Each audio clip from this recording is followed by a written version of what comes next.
Welcome back, everyone. Max Loserman's one painful year continues as he enters his third month of survival. Day 61, it was back to chopping trees and sawing them for carpentry experience. I badly wanted to get to level 4 carpentry so I could start making water collection barrels, but between slow learner and illiterate, the pace of advancement was super slow. Day 62 and the helicopter was on its way back. I took Max north to try and go wait it out in the isolated cabin we'd been to several times before. However, the population of zombies up around the cabin had risen dramatically since the last time I was there, probably due to previous helicopters. I had to go further north to escape, ending up on the road. It was here that I found the pileup of cars I was looking for last time. Apparently I just hadn't gone far enough from Dixie to find it. I checked the cars, but they turned out to all be junk. Upon returning home, I found a zombie waiting for me and had to take care of business.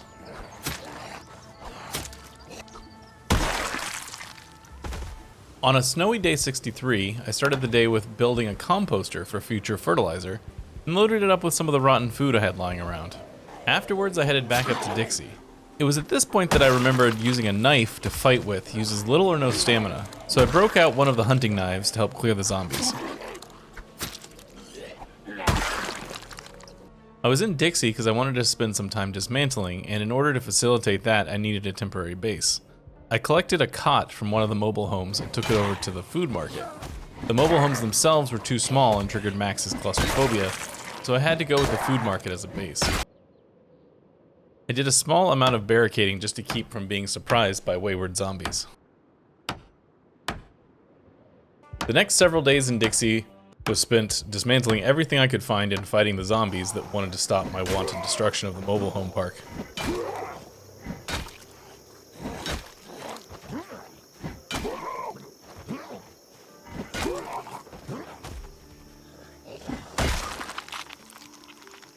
When, after a few days, I finally made it to carpentry level 3, I decided to return home to check on things. By this point, I was getting tired of having to walk everywhere, so I decided to redouble my efforts in finding a car battery. I began the long walk down to the crossroads south of Muldrow, where I knew there would be some cars. Once I was clear to the south of the train yard, I came across a 2 ambulance crash plus a few zombies.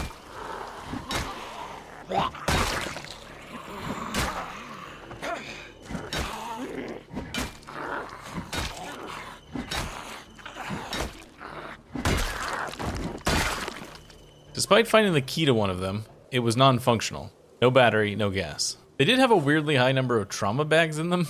Continuing on my path to the crossroads, I saw another ambulance in a field. Checking this one, I discovered that it in fact did have gas and a working battery, but aside from that, it was in terrible shape. By this point, it was getting late, so I had to resort to sleeping in the ambulance.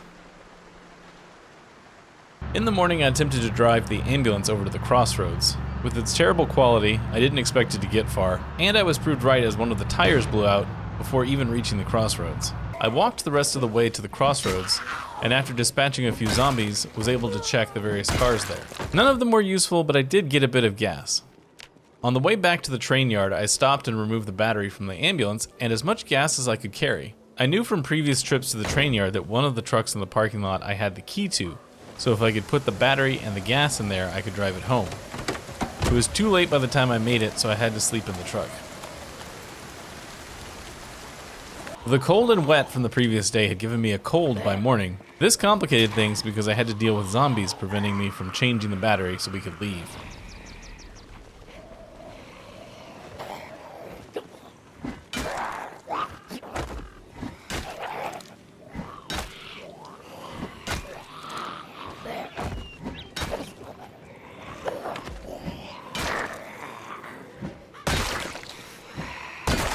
It took some careful work, but I was able to kill or move the zombies causing issues. It was just as I was savoring the thrill of victory that I was reminded how annoying the Sunday driver trait is. We crawled our way back to the house at a whopping 35 miles an hour.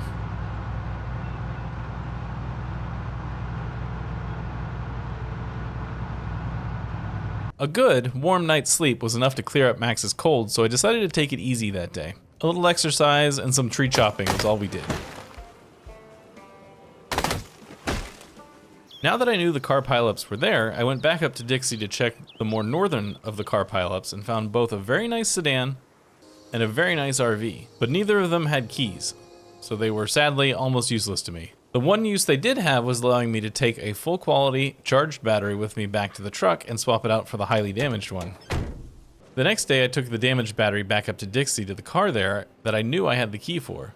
A quick battery swap later and it was functional.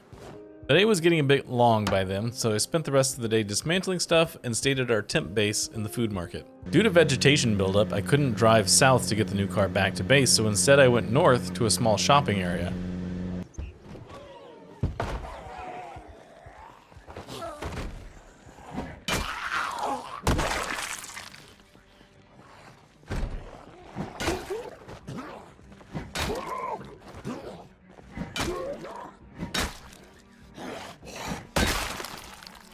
I checked the clothing store there and found a couple more pairs of leather pants. I also checked some of the vehicles, but they weren't useful. I didn't want to spend another night away from base, so instead of looting the remaining shops, I headed slowly back to base. I spent the next day tree chopping and exercising. I did have to resort to watering the plants, as we hadn't had any actual rain in a while. I saw on the radio in the morning that the helicopter was coming, so I took the opportunity to go visit an isolated cabin to the south. The helicopter was overhead as I walked through the trees, but gone by the time I made it to the cabin. Inside were a couple of zombies and some useful food. I had to spend the night there.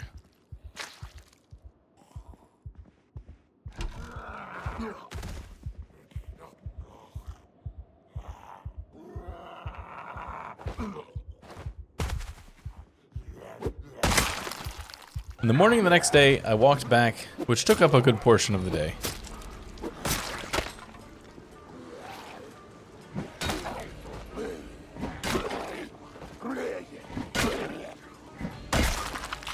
In the afternoon, while exercising, Max hit fitness level 3.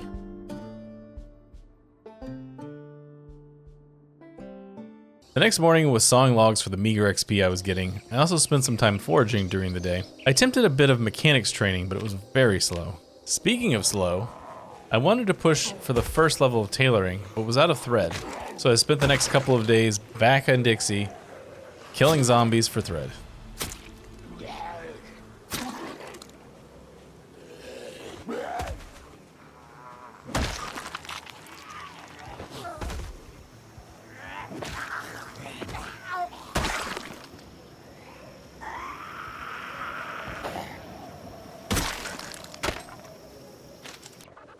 After a couple days, I wanted to mix it up, so I decided to head back towards Muldraw to see how things have changed, plus to get thread for the tailoring practice. I was surprised with the increase in population. I can only assume it's the helicopters pulling zombies out from the city.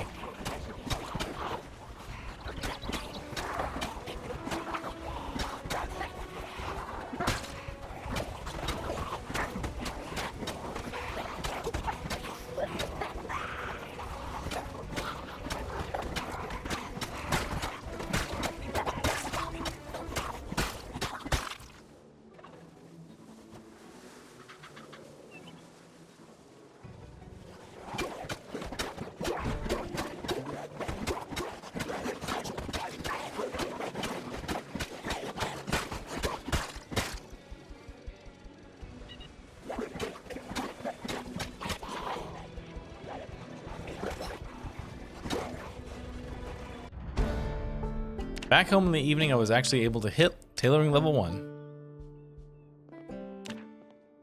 This allowed me to upgrade our Alice pack, which is a function of the Authentic Z mod.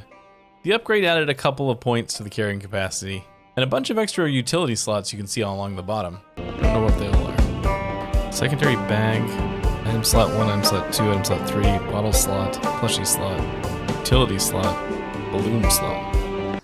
After that, it was various skill work. I decided I wanted to go back to the farmhouse to get the spiffo head that we had seen there ages ago. I guess due to the load we were carrying, Max hit level 4 strength while we were just walking down the road. This would turn out to be the only good news of the day, as the population of zombies had gotten way too high for us to make it into the farmhouse for the head. Instead, I had to make a hasty retreat back home. Sorry, spiffo head.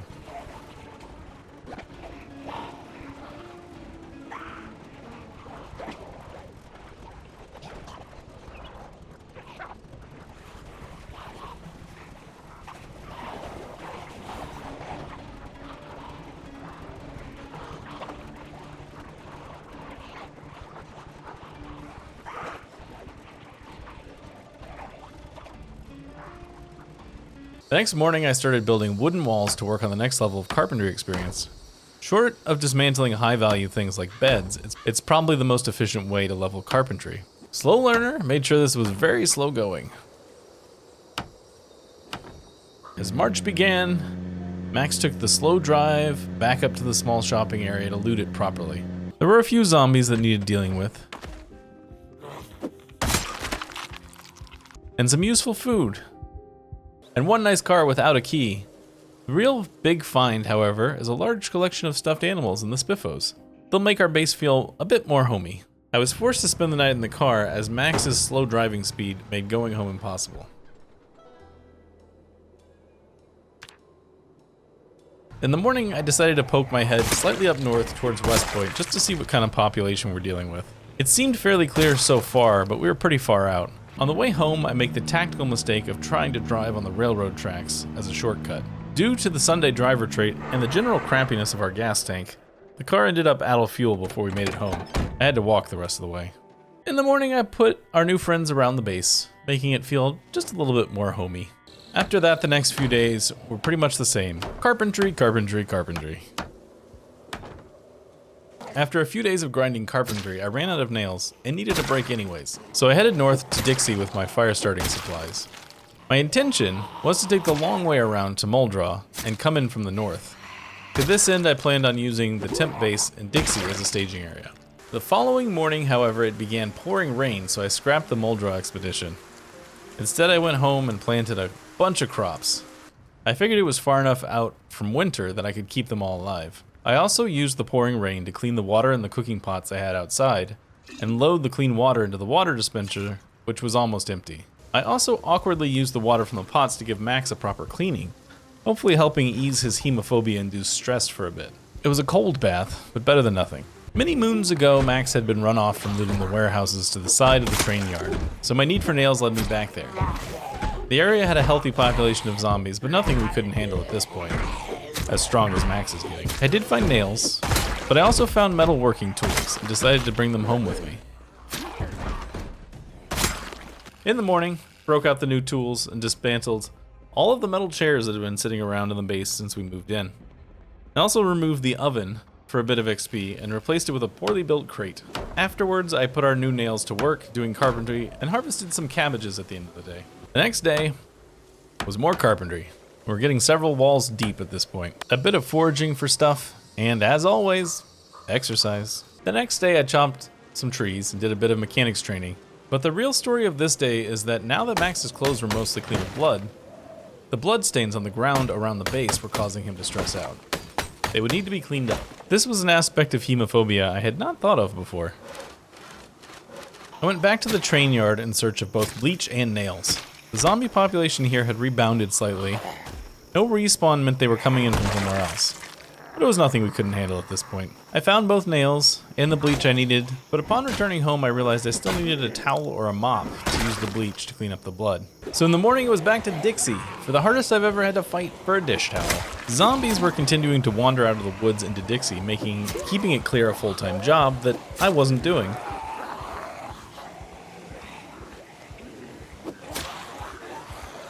I did eventually find a dish towel, however, so I headed back to the base to clean up the dried blood on the floors, making Max a happy, well, happier boy.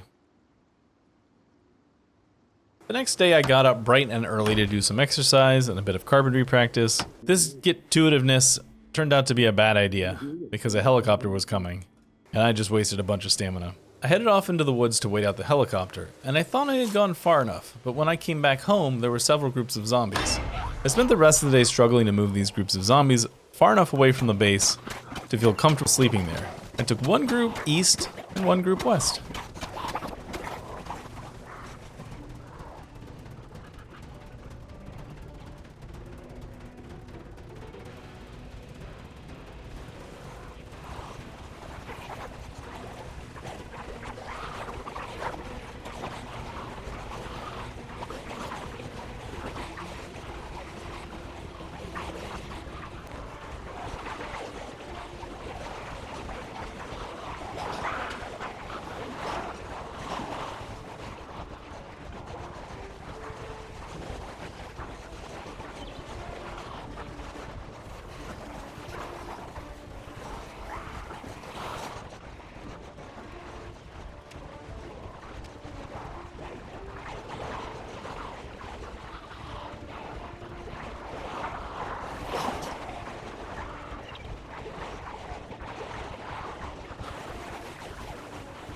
The next morning, there were more zombies back in the yard.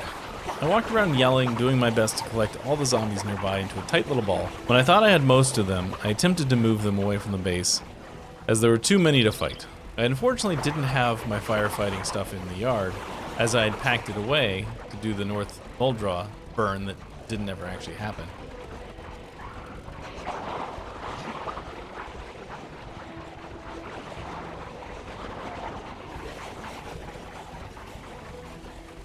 The movement sort of worked, but the rest of the day was spent dealing with the occasional random zombie.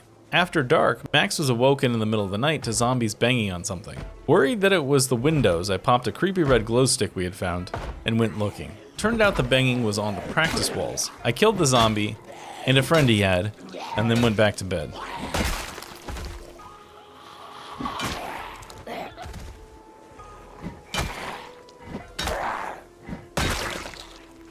The next day was also all about putting down the little zombie outbreak I had caused near the base. I found small groups of zombies throughout the day, at one point hitting level 1 in spears, and later level 1 in long blunt. The combination of slow learner, which gives a general XP debuff, and pacifist, which gives another debuff to weapon skill gain, had really slowed things down. Still some zombies around the next day, but I was starting to feel like I was getting in the upper hand on our little outbreak. In the afternoon, I spent some time foraging and managed to hit level 4 with it. By the technical rules of the One Painful Year challenge, I don't have to move the base until the end of the 4th month, but our current zombie issues has made me want to move a bit earlier. So I loaded up the truck with a bunch of stuff that I don't really need at the moment, and drove up to the small shopping area south of West Point. I think we're gonna make the big clothing store here the new base, sometime in the near future. It will provide a pretty good jumping off point to try and get into West Point, which, while a rough place with pops this high, I think will provide an interesting challenge. So with that, Max Loserman has now survived for 100 days. He's come a long way, but still has a long way to go before he'll be the hero of the wasteland.